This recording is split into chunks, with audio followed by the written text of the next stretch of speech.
Points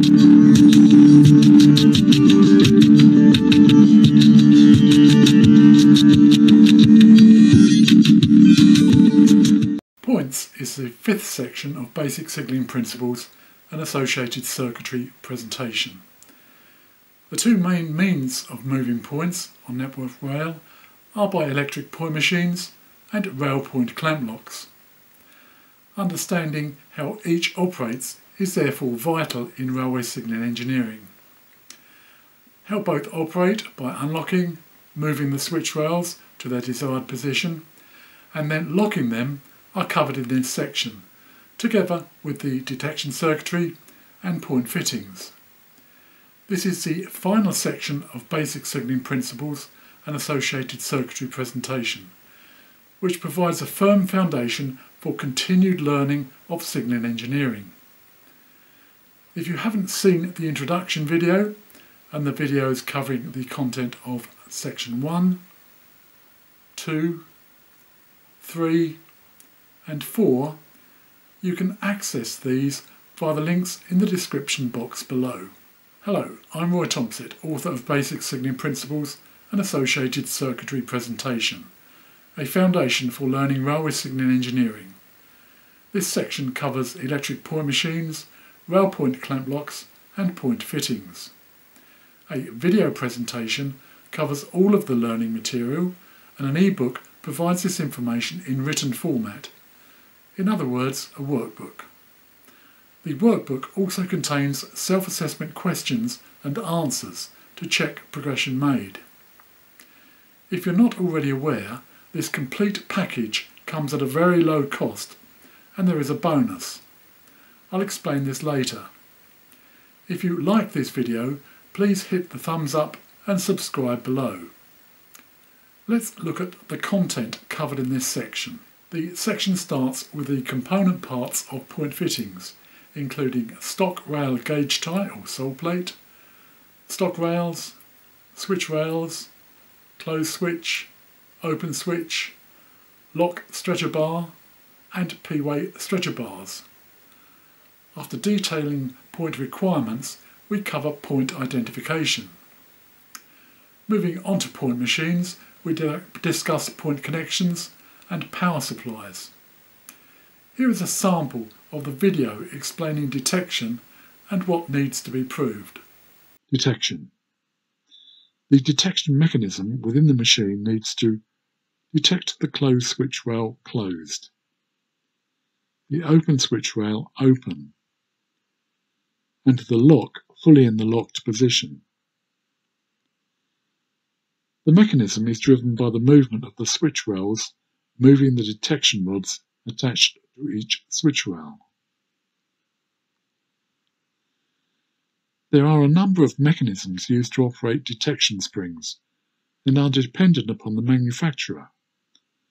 Whatever type, the common features are that detection springs will only connect if both the closed and open point switch rails are in their correct positions, and if a facing point lock FPL is fitted, that it is engaged.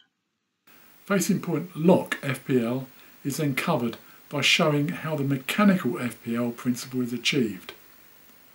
Inside the point machine, the three stages of operation are then explained: unlocking, moving, locking. Also mentioned is the mechanical operation of the point machine used when setting up, testing or failure of the point machine. Point machine operation and detection circuitry is then covered, showing in detail the stages of unlocking, moving, locking and detection. This covers all of the relays required, including how power is cut and detection fails if points do not meet detection requirements. Moving on to rail point clamp locks, we cover the component parts of how they operate, how the points are locked and detected. We then look at how the detection mechanism and micro switches are identified, right and left mechanism facing the point switch rails, and right and left micro switches viewed from outside of the track. Circuitry is then explained, covering how the pump and valves are operated to unlock, move and lock the points. Finally, we discuss how the position of points, mechanical, electrical point machines, rail point clamp locks, in fact all means of switch rail positions, are reported using the terms right hand switch closed or left hand switch rail closed, then reporting back the position of both switch rail positions in relation to their stop rails. Time for self-assessment questions in the workbook. That is the content covered in section 4. The introduction and content videos, section 1, basic signalling principles, section 2, signalling diagrams, sketches and plans, section 3, basic signalling and lighting circuitry, and section 4, track circuits, can be accessed via the links in the description box below. 5 ebooks and 5 videos giving a firm foundation for learning railway signalling engineering for just £15 plus VAT. And then there is a bonus.